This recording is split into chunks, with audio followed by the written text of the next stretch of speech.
Welcome to today's lesson on risk factors. In this session, we will discuss the effect of lifestyle on some non-communicable diseases. We will explore how various factors, known as risk factors, affect our daily lives.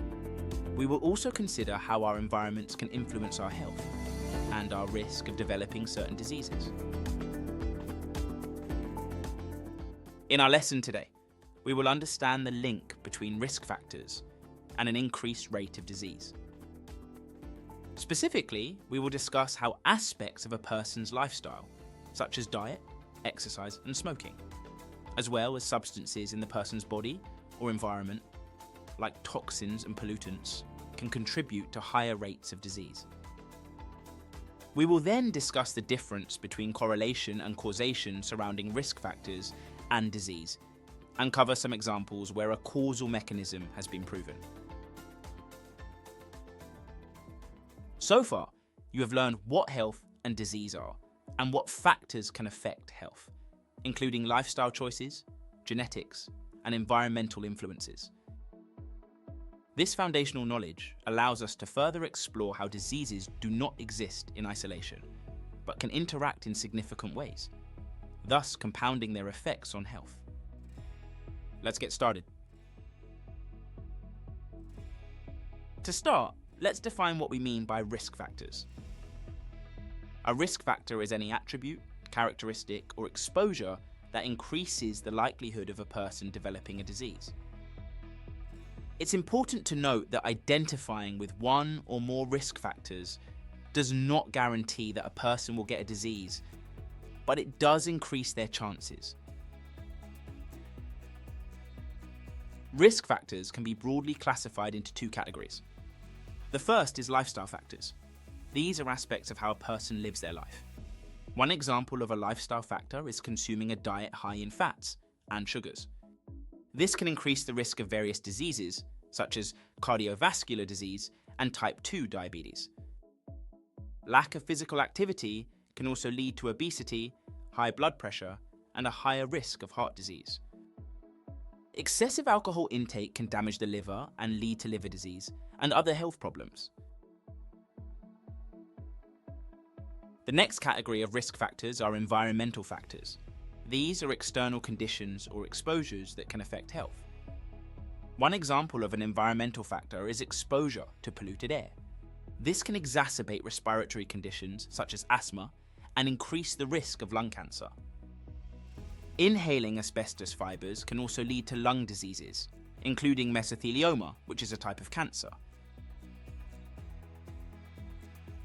It's crucial to understand the difference between correlation and causation when discussing risk factors.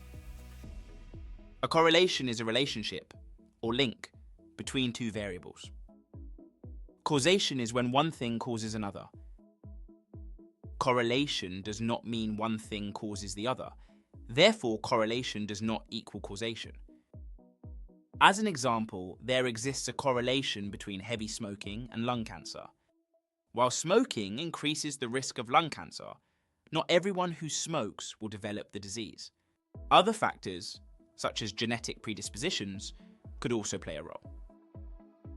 While correlation helps to identify risk factors, it is not enough to prove causation. One way to illustrate correlations is through scatter diagrams. These diagrams plot two variables in order to show their relationship. For example, consider a scatter diagram that plots the development of lung cancer against the incidence of cigarette consumption. By looking at the diagram, we can identify trends such as an increase in lung cancer alongside an increase in cigarette consumption. However, we must remember that while this scatter diagram may illustrate a correlation, it does not establish a direct causal relationship. Let's talk about some cases where causation has been proven between a risk factor and disease. When we talk about risk factors for diseases, we're referring to elements that increase the likelihood of developing a particular illness. Some risk factors have been scientifically proven to directly cause diseases. For example, smoking has been conclusively linked to cardiovascular disease, lung disease, and lung cancer. This is because the chemicals in cigarette smoke, such as nicotine and tar, have been shown to damage the walls of arteries and the alveoli in the lungs. Specifically, tar and other chemicals can cause mutations in the DNA of lung cells, potentially leading to uncontrolled cell division and the onset of cancer. Obesity is a major risk factor for type 2 diabetes. When a person consumes an excess of calories, especially sugars, the body becomes less responsive or sensitive to insulin, a hormone that is crucial in regulating blood sugar levels. This condition is known as insulin resistance and can cause elevated blood sugar levels, leading to type 2 diabetes. Excessive alcohol intake can result in liver disease and impaired functioning of the brain.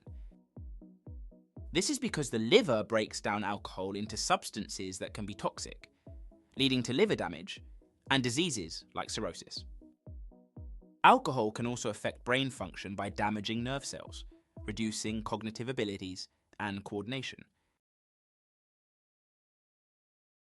Exposure to carcinogens such as ionizing radiation or certain chemicals can cause cancer. This is because carcinogens can damage DNA, leading to mutations and uncontrolled cell division. This uncontrolled growth creates tumours, which can disrupt normal bodily functions and spread to other parts of the body. Smoking during pregnancy can reduce the amount of oxygen available to the fetus, leading to poor development. Furthermore, the substances that are found in cigarette smoke are also harmful to a fetus's growth. Secondly, consuming alcohol when pregnant can affect brain development, leading to developmental problems and conditions such as fetal alcohol syndrome. Non-communicable diseases can often be the result of multiple risk factors interacting with each other. For instance, the risk of developing cardiovascular disease can be higher if a person has a poor diet and does not engage in regular exercise. These factors both lead to high blood pressure and high levels of bad cholesterol, which are direct contributors to cardiovascular disease. Understanding risk factors is essential for identifying ways to prevent and manage non-communicable diseases. By recognizing the role of lifestyle and environmental factors, we can make informed choices to reduce our risk. However, it's also important to remember that correlation between risk factors and diseases does not necessarily imply causation. Adopting healthier lifestyle choices and minimizing exposure to harmful environmental substances are key steps in reducing the likelihood of developing non-communicable diseases. Providing visual aids such as scatter diagrams can also help in understanding how different risk factors correlate with the incidence of diseases. Additionally, understanding causal mechanisms involves identifying how certain risk factors directly cause diseases. This knowledge helps in developing better prevention and treatment strategies. As such, recognizing how multiple factors interact can provide a more comprehensive view of disease risk and management. Watch the rest of the GCSE biology course at Sophos Education.